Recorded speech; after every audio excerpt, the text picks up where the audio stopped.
अब डॉक्टर मौलश्री, मेरे जहन में ये सवाल कि हम लोग बीमार पड़ते हैं तो हमें डॉक्टर दवाई दे देते हैं, गर्भ में पल रहे बच्चे तक दवाई कैसे जाती है, ये मतलब मैं जानना चाहती हूँ। देखिए, कई सारी प्रॉब्लम्स का सॉल्यूशन है। जैसे कि हार्ट की कुछ सर्जरीज होती है, हार्ट में अगर कोई समस्या होती है जिसको हम रेट या रिदम की प्रॉब्लम बोलते हैं, अगर बच्चे में एरिदमिया बोलते हैं, जिसको एरिदमिया है, तो हम उसमें हम बच्चे में ही स्टेरॉइड देते हैं। बच्चे में एक माँ के पेट में सुई डालते हैं जिससे बच्चे तक पहुँच के वो मेडिसिन काम करती है। कुछ ऐसी बीमारियां हैं जैसे कि न्यूरल ट्यूब डिफेक्ट्स होते हैं जिसमें अब सर्जरी शुरू हो चुकी है।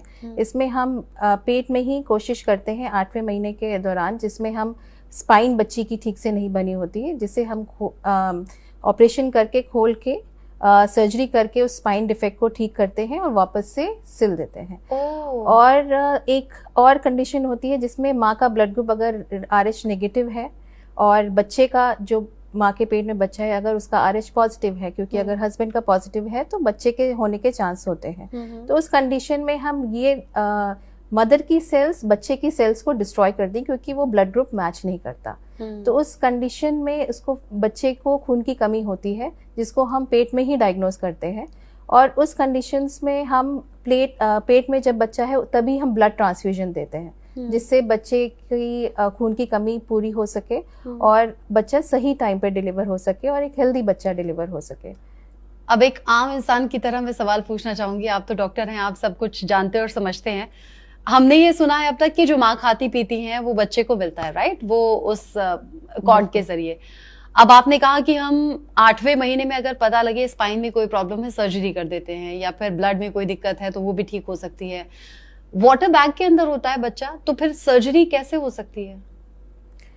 इसमें एक प्रोसीजर होता है जिसपे हम मदर को एनेस्थीसिया देके ऑपरेशन टेबल पे रखते हैं। उसमें उस समय सर्जरी करके बच्चे को बाहर निकालते हैं और उसके बाद फिर हम सर्जरी करके वापस डालते हैं और वापस से हम सलाइन ट्रांसफ्यूजन करते हैं, जिसको एमनियो इन्फ्यूजन भी बोलते हैं।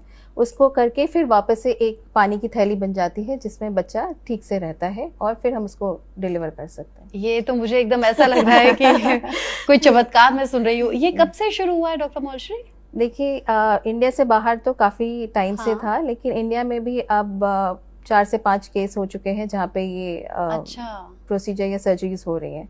और जैसे ब्लड ट्रांसफ्यूजन है बच्चे को देना, ये तो काफ़ी टाइम से चल रहा है। रेयरेस्ट ऑफ रेयर केस मुझे लगता है ये ऐसे रहे होंगे। नहीं, ये काफी हमें लगता है ये कि कॉमन नहीं है, पर काफी बहुत ही कॉमन। और ये नॉर्मल हॉस्पिटल्स में अवेलेबल होता है या कुछ स्पेसिफिक? जहाँ पे भी फीटल मेडिसिन डिपार्टमेंट होगा वहाँ पे यूजुअली ये प्रोसीजर्स अवेलेबल होते हैं। अच्छा, ये जो फीटल मेडिसिन के बारे में आपने बताया, यानी कि गर्भ में पल रहा कोई बच्चा, उसमें कोई कमी या कोई बीमारी नहीं है, ये कब सही मायने में पता चलता है? मतलब कितने वीक या महीने के बाद?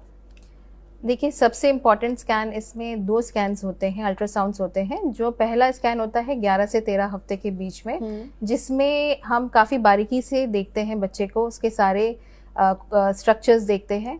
तब हमें एक अंदाज़ा होता है कि बच्चे में कोई ऐसी समस्या तो नहीं। दूसरा, जब वो 5वें महीने का अल्ट्रासाउंड होता है तब हमें पता चलता है कि अगर हमें लगता है कि इस बच्चे में थोड़ा सा भी रिस्क है, तब हम उसकी जाँच करके हम उसे कन्फर्म कर सकते हैं।